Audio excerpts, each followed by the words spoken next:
ইমানের রুকন, ইমান হচ্ছে 6টা, ইসলাম হলো 5টা, আর ইমান হচ্ছে তার রুকন হচ্ছে 6টা। সেগুলি হচ্ছে আমরা জানি, আমানতু বিল্লাহি ওয়া মালাইকাতিহি ওয়া কুতুবিহি ওয়া রাসূলিহি ওয়াল ইয়াউমিল আখির। অর্থাৎ আমানতু বিল্লাহ, আমি আল্লাহর প্রতি ঈমান এনেছি। এটা আল্লাহ তাআলাকে বলতে চাচ্ছেন যে হ্যাঁ, আমি বিশ্বাস স্থাপন করেছি, রাসূলের আমি বিশ্বাস স্থাপন করেছি। শুধু মুখে বললে এই কথার কোনো মূল্য থাকবে না।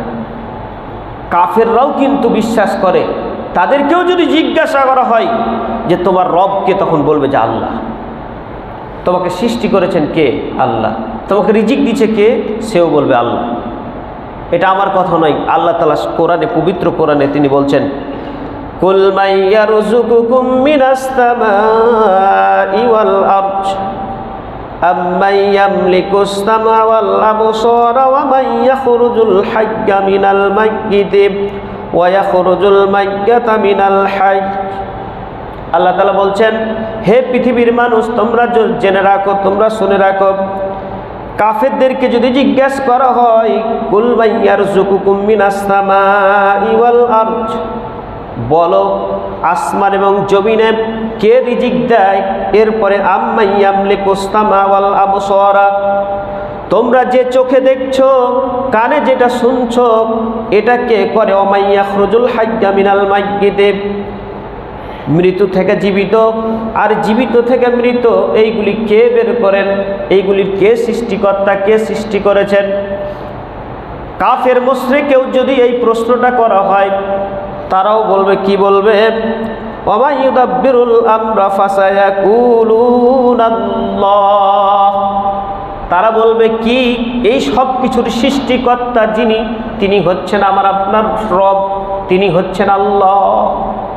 তাহলে তাদের কেউ যদি প্রশ্ন করা হয় এই সব কিছুর সৃষ্টিকর্তা কে, তারা বলবে আল্লাহ, আমরাও বলি আল্লাহ। তাহলে কি পার্থক্য হলো?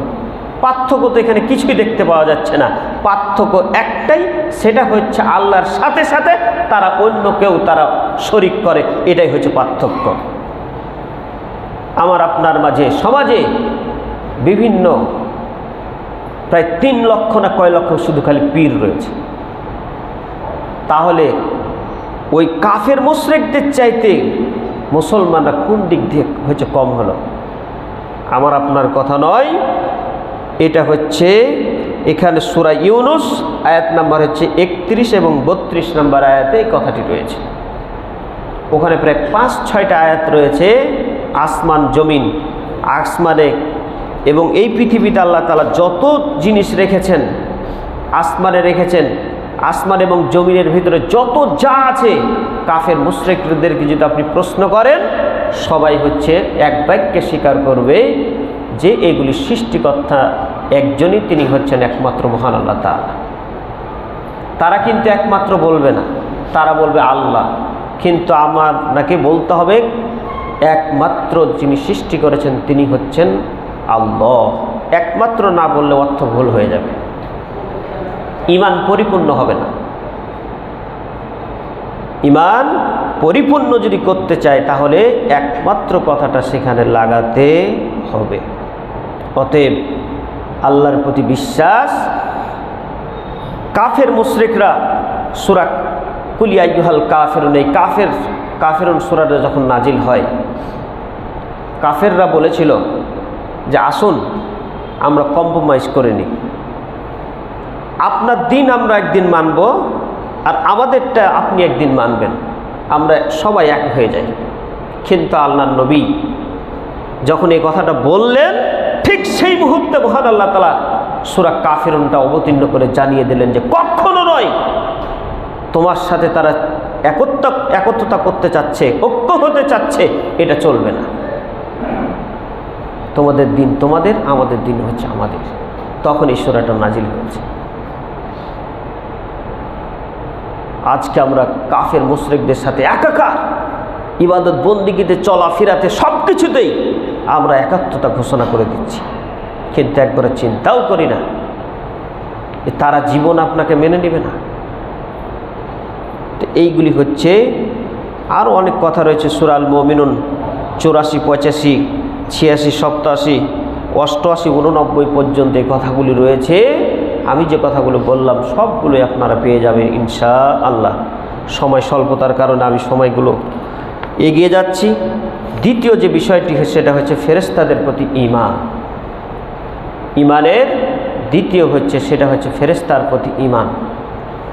মহান আল্লাহ তাআলা এই পৃথিবীতে অসংখ্য ফেরেশতা এই পৃথিবীতে পাঠিয়েছেন, তাদের অনেক দায়িত্ব দিয়ে দিয়েছেন। আমাদেরকে বিশ্বাস করতে হবে যে আল্লাহ তাআলা অসংখ্য কত যে ফেরেশতা নাজিল করেছেন বা আছে আমি আপনি কল্পনা করতে পারবো না। তবে একটা হিসাবে দেখা গেছে যে জাহান্নামের প্রায় ৭৭,০০০ হচ্ছে লাগাম রয়েছে, ৭৭,০০০ লাগাম রয়েছে। এক একটা লাগামে যদি ইচ্ছা করে গোটা পৃথিবীর মানুষকে একসাথে জমা করে বেঁধে তাদেরকে জাহান্নামে নিক্ষেপ করব, আল্লাহর জন্য এটাও সহজ, কোনো ব্যাপার না একটা লাগাম। কিন্তু আল্লাহ তাআলা ৭৭,০০০ লাগাম রয়েছে, এক একটা লাগামে ৭৭,০০০ করে ফেরেশতা রয়েছে। তাহলে আমি আপনি যদি হিসাব করি ৭৭,০০০কে ৭৭,০০০ দিয়ে গুণ করলে প্রায় ৪,৯০,০০,০০০ খালি শুধু ফেরেশতায় আছে। একজন ফেরেশতা যদি ইচ্ছা করে গোটা পৃথিবীর মানুষকে ধরে জাহান্নামে নিক্ষেপ করব, কোনো ব্যাপার না, পারব। তা আমি আপনি কিভাবে বলবো? এভাবে বলতে হবে আল্লাহ তাআলা পৃথিবীতে অসংখ্য ফেরেশতা নাজিল করেছেন, তারা বিভিন্ন কাজে জড়িত রয়েছে। আমি আপনি কি করছি, কোথায় যাচ্ছি, কোন কাজে রয়েছি, কাকে একটা অন্যায় কথা বলছি, সব সময় তাদের অতন্ত্র প্রহরীর মতো তারা লিপিবদ্ধ করার জন্য একেবারে উৎপত্তভাবে জড়িত। তারা সামান্য একটু এদিক সেদিক করেন না। মহান আল্লাহ তাআলা আমাদেরকে আপনাকে পাঠিয়েছেন, ওমা খালাকতুল জিন্না ওয়াল ইনসা ইল্লা লিয়াবুদুন। আমি জিন এবং মানুষকে একমাত্র আমি সৃষ্টি করেছি তা আমার ইবাদতের জন্য। আমরা জোহর পড়লে আসর পড়ি না, আসর পড়লে মাগরিব পড়ি না, এত গাফলিতি, এত অলসতা, কিন্তু তারা সামান্য এক সেকেন্ডেও কোনো দিন অবহেলা করে না, অলসতাও করে না। সর্বক্ষণিক সব সময় তারা ইবাদতে একেবারে মশগুল। সোজা কথা, আল্লাহ তাআলা যে দায়িত্ব দিয়ে দিয়েছেন সে দায়িত্বের প্রতি তারা একেবারে সব সময় নিয়োজিত। আল্লাহ তাআলা বলছেন, ওয়াইজ কুলনা লিল মালাইকাতি ইসজুদু লি আদম ফাসাজাদু ইল্লা ইবলিস আবা ওয়াস্তাকবারা ওয়া কানা মিনাল কাফির। আল্লাহ তাআলা যখন আদমকে সৃষ্টি করলেন তারপরে বললেন যে তোমরা সকল ফেরেশতা কি করো, আদমকে সিজদা করো, কিন্তু একমাত্র ইবলিস করল না। একটা সিজদা অমান্য করার কারণে আল্লাহ তাআলা তাকে জান্নাত থেকে বের করে দিলেন। এই ঘটনাগুলো জানি, তাহলে এখান থেকে আমাদের এটাই শিক্ষা নিতে হবে যে আল্লাহ পৃথিবীতে অসংখ্য ফেরেশতা নাজিল করেছেন। বিশেষ করে আমরা 4 জন ফেরেশতার নাম জানি, জানাই দিয়েছেন আল্লাহ তাআলা, সেটা হচ্ছে জিব্রাইল, মিকাইল, ইসরাফিল, আর সবচাইতে বেশি যেই ফেরেশতাটাকে আমরা চিনি সেটা হচ্ছে মালাকুল মউত অর্থাৎ আজরাইল। এটাকে আমরা সকলেই বেশি বিশ্বাস করি। আর অন্য গালাকে মনে না থাকলেও এটা আমাদের সকলেরই মনে থাকে যে হ্যাঁ আজরাইল একদিন আমাদের জান কবজ করবে, এটাকে আমরা সবাই বিশ্বাস করি। এরপরে 3 নম্বর হচ্ছে ঈমানের তৃতীয় যে রকম, সেটা হচ্ছে কিতাব সমূহের প্রতি ঈমান। আল্লাহ তাআলা এই পৃথিবীতে অসংখ্য কিতাব নাজিল করেছেন, বিশেষ করে 104খানা আমরা জানি, তার মধ্যে 4টা হচ্ছে সবচাইতে বড়, তার মধ্যে কোরআন হচ্ছে 1 নম্বর। তাওরাত, জাবুর, ইনজিল, কোরআন, এই সবগুলি মহান আল্লাহ তাআলা নাজিল করেছেন। কোরআনের প্রতি আমরা যদি বিশ্বাস স্থাপন করি তাহলে সবগুলোই মানা হয়ে গেল। কোরআন যদি আমরা সেটা না মানি তাহলে অন্য গালারও অমান্য করার কঠিন শাস্তি আমাদেরকে ভোগ করতে হবে। এই কথাগুলো পাবেন আরাফ, সূরা আল আরাফ আয়াত নম্বর 3, এখানে সেই কথাটি রয়েছে। এরপরে রাসূলগণের প্রতি ঈমান আনা। রাসূলগণের প্রতি মহান আল্লাহ তাআলা বলছেন, ইন্নাল্লাযীনা ইয়াকফুরুনা বিল্লাহি ওয়া রাসূলিহি ওয়া ইউরিদুনা আন ইউফাররাকু বাইনাল্লাহি ওয়া রাসূলিহি ওয়া ইয়াকুলুনা নু'মিনু বিবা'দিন ওয়া ইউরিদুনা আন ইয়াত্তাখিযু বাইনা যালিকা। মহান আল্লাহ তাআলা বলেন, ইন্নাল্লাযীনা, নিশ্চয় যারা, ইয়াকফুরুনা, অস্বীকার করে, কুফরি করে, আল্লাহ এবং রাসূলকে যারা মানে না, ওয়া ইউরিদুনা আন ইউফাররাকু বাইনাল্লাহি ওয়া রাসূলিহি, এবং কিছু মানুষ আল্লাহ এবং রাসূলকে কি করতে চায়, ভাগ করতে চায়। ওয়া ইয়াকুলুনা নু'মিনু বিবা'দিন ওয়া ইউরিদুনা আন ইয়াত্তাখিযু বাইনা যালিকা সাবিলা, এবং যারা কিছু নবীকে মানে আর কিছু মানতে চায় না। এরপরে হচ্ছে উলাইকা হুমুল কাফিরুনা হাক্কান, এই বৈশিষ্ট্য যাদের ভিতরে থাকবে তারাই হচ্ছে খাঁটি, হচ্ছে কাফের। খাঁটি হলো কাফের, যারা কিছু লোক কিছু নবীকে মানবে আর কিছু নবী মানবে। এই তাফসিরে রয়েছে, যেমন ইহুদিরা ঈসা আলাইহিস সালামকে মানে না, ঈসা আলাইহিস সালামের যারা অনুসারী তারা হচ্ছে ইহুদি, তারাকে মানে না। এই ঠিক এই সম্পর্কে এই আয়াতটা নাজিল হয়েছে সূরা আন-নিসা, আয়াত নম্বর হচ্ছে 150 এবং 151 নম্বর আয়াতে এখানে রয়েছে। এই নবীদের প্রতি বিশ্বাস, এটা আবার কেমন? আমরা অনেকেই বলি যে 1,24,000 মতান্তরে 2,24,000 নবী রাসূলগণ আল্লাহ তাআলা পাঠায়েছেন। তাহলে এই কথাটা এইভাবে না বলে যদি বলা হতো আল্লাহ তাআলা অসংখ্য অগণিত নবী রাসূল পাঠাইছেন, তাহলে সবচাইতে উত্তম হতো। কিন্তু কেউ বলে 1,24,000, কেউ বলছে 2,24,000, এই কথাটা আসলে ঠিক না, ঈমান পরিপূর্ণ আসবে না। কি বলতে হবে? আল্লাহ তাআলা এই পৃথিবীতে অসংখ্য অগণিত নবী রাসূলগণ পাঠিয়েছেন, এটাই আমাদেরকে বিশ্বাস করতে হবে। সামান্য কম বেশি হতে পারে, কিন্তু পুরাই 1,00,000 কম বেশি, এটা কি একটা মানানসই হলো? মানানসই হচ্ছে। এই জন্য আমরা কি বলবো? এই পৃথিবীতে আল্লাহ তাআলা অসংখ্য নবী রাসূলগণ পাঠিয়েছেন। এ সম্পর্কে অনেক আয়াত রয়েছে। সূরা আল বাকারা 136 নম্বর আয়াত, সূরা আম্বিয়া 107 নম্বর আয়াত, সূরা আন-নাহল 36 নম্বর আয়াত, সূরা আহজাব 21 নম্বর আয়াত। এখানে সেই কথাগুলি রয়েছে, আমরা অবশ্যই সেগুলি জানার চেষ্টা করব।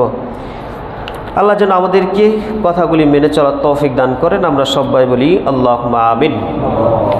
এরপরে 5ম নাম্বার যে বিশ্বাসটা করতে হবে সেটা হচ্ছে আখিরাতের প্রতি ঈমান। পরকাল যে মহান আল্লাহ তাআলা নির্ধারণ করে রেখেছেন, পরকালে আমাদেরকে যেতে হবে। পরকালে আমরা চাই বা না চাই, ইচ্ছাই হোক অনিচ্ছাই হোক, আমাদেরকে সকলকেই যেতে হবে। কোনো উপায় নেই, কোনো ছাড় নাই।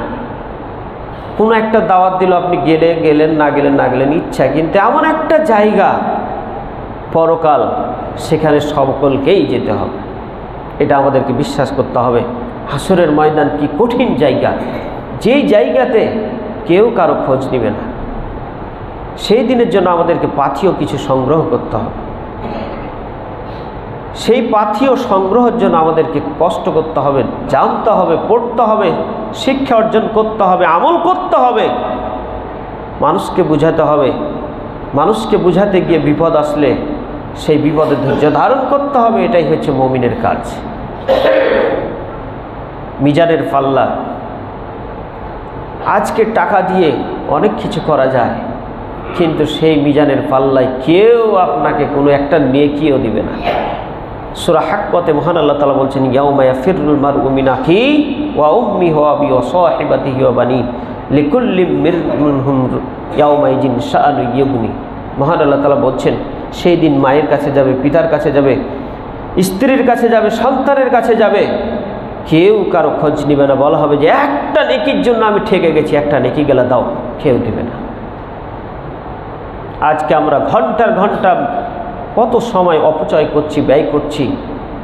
আমরা পরকালের জন্য কি সংগ্রহ করেছি, কি পাথেয় নিয়েছি। সকলকে তো মৃত্যুবরণ করতে হবে, কিন্তু সবচাইতে বুদ্ধিমান ব্যক্তি ওই ব্যক্তি যে মৃত্যুবরণ করতে হবে সের জন্য আগাম কিছু প্রস্তুতি গ্রহণ করলো। এই হলো সবচাইতে এই বুদ্ধিমান ব্যক্তি। আল্লাহ নবী বলছেন, আর আমাদের চোখে কে বুদ্ধিমান ব্যক্তি? পাগলের যদি টাকা থাকে সেও হচ্ছে বুদ্ধিমান। ওকে হলো সভাপতি করে, ওকে হচ্ছে ক্যাশিয়ার করে, ওকে একটা পদ দেয়, কেন? তার টাকা রয়েছে। কিন্তু মহান আল্লাহ তাআলার কাছে এগুলি কোনো কাজে লাগবে না। পরকালের প্রতি হাউজে কাউসার, পরকালে সেইগুলির সম্মুখীন হতে হবে। হাউজে কাউসার, সেখানে সবাই যাবে, কিন্তু মহান আল্লাহ তাআলা সকলকে সেই পানি পান করাবেন না। সেই পানির ব্যাপারে বলা হয়েছে কোনো ব্যক্তি যদি একবার খায় আর জীবনে সে কখনো তৃষ্ণার্ত হবে না। সেখানে কারা পাবে? যারা এই পৃথিবীতে সঠিকভাবে দিন পরিচালনা করেছে, ঈমান এনে চলেছে, এরা পাবে। কিন্তু যারা দিনের ভিতরে বেদাত ঢুকালছে, ইসলামে যেই জিনিসটা নেই সেটা মন মতো চালাইছে, ক্ষমতা এসেছে, বেদাতকে চালু করে দিল, একবারও সে চিন্তা করলো না যে এটার জবাব আমাকে দিতে হবে। প্রশ্নের সম্মুখীন হতে হবে, উপায় নেই। তো বেদাত যারা করবে তারা সেখানকার পানি খেতে পারবে না। বলা হবে যে সোহকান সোহকান, দূর হও, তোমার মতন আর লোকটার আমার প্রয়োজন নেই। আল্লাহ তাআলা সেই দিন নিবেন না। এরপরে হিসাব নিকাশ, পুলসিরাত, যেটার ব্যাপারে আমরা সকলেই জানি, এমন চিকন, চুলের চাইতে চিকন। কেউ বিদ্যুৎ গতিতে যাবে, কেউ হচ্ছে কোনো রকম আস্তে আস্তে পার হবে, কেউ মাঝখানে যে পড়ে যাবে, কেউ হচ্ছে প্রথমেই পড়ে যাবে। সব কিছু আমলের উপর নির্ভর। এজন্য আমাদের উচিত হবে আমলের দিকে সেইটি মনোনিবেশ করা। এরপরে ষষ্ঠ নাম্বার, সর্বশেষ যেটা, সেটা হচ্ছে তাকদীরের প্রতি ঈমান আনা। তাকদীর, ভাগ্যে যেটা লেখা রয়েছে সেটাই বিশ্বাস স্থাপন করতে হবে, এবং সেটা কি লেখা রয়েছে আমরা কেউ জানি না। তাকদীরের অনেক কথা রয়েছে, তবে এটুকু জেনে রাখেন, মহান আল্লাহ তাআলা আপনার জন্মের 50,000 বছর পূর্বেই তাকদীরকে লিখে রেখেছেন। তাকদীর পরিবর্তন করা যায়, তার মধ্যে এক নাম্বার যেটা, সেটা হচ্ছে দোয়া। লা ইয়াকদিরু ইল্লা দোয়া। তাকদীর পরিবর্তন হয় না, একমাত্র দোয়ার মাধ্যমে সে তাকদীরটাকে আপনি ভালো পরিণত করতে পারবেন। এইগুলি হচ্ছে 3 বার, 50,000 বছর পূর্বে একবার, আপনার জন্মের পৃথিবীতে আসার সময়, আর প্রত্যেক বছর সেই জিনিসটাকে নবায়ন করা হয়, অর্থাৎ হালনাগাদ করা হয়। তা আমরা যদি পরিবর্তন করতে চাই, ভালো করতে চাই, তাহলে আল্লাহর কাছে চাইতে হবে। আমি আপনি তো কেউ জানি না যে আমাদের ভাগ্যে কী লেখা রয়েছে, আমাদেরকে চেষ্টা করতে হবে। 2 জন ছাত্রের ভিতরে কম্প্রোমাইজ করা হলো যে শিক্ষকই কিন্তু বুঝতে পারে যে এই ছাত্রটা কত নাম্বার পেতে পারে, এই ছাত্রটা কত নাম্বার পেতে পারে। কিন্তু যদি পরীক্ষা না নিয়ে বলে দেয় যে তোমাকে আমি 50 দিয়ে দিলাম, ওকে হলো 40 দিয়ে দিলাম, কখনোই মানবে না। কেন মানবে না? বলবে যে না, আমি ওর চাইতে বেশি পেতে পারি, পরীক্ষা নিলে আমি বেশি পেতে পারি। আল্লাহ তাআলা এই পৃথিবীতে কিন্তু পরীক্ষার দিয়ে দিয়েছেন যাতে করে আপনি আল্লাহর কাছে গিয়ে অভিযোগ করতে না পারেন। এজন্য আল্লাহ তাআলা বিভিন্ন পরীক্ষার মাধ্যম দিয়ে দিয়েছেন। আল্লাহ তাআলা পৃথিবীতে আমাদেরকে সামান্য কিছুদিনের জন্য পাঠিয়েছেন। এই হলো 6টা আপনার হচ্ছে ঈমান। এই 6টা বিষয় আমাদেরকে অবশ্যই এইগুলি হচ্ছে মেনে চলতে হবে, অর্থাৎ এইগুলি হচ্ছে আরকান।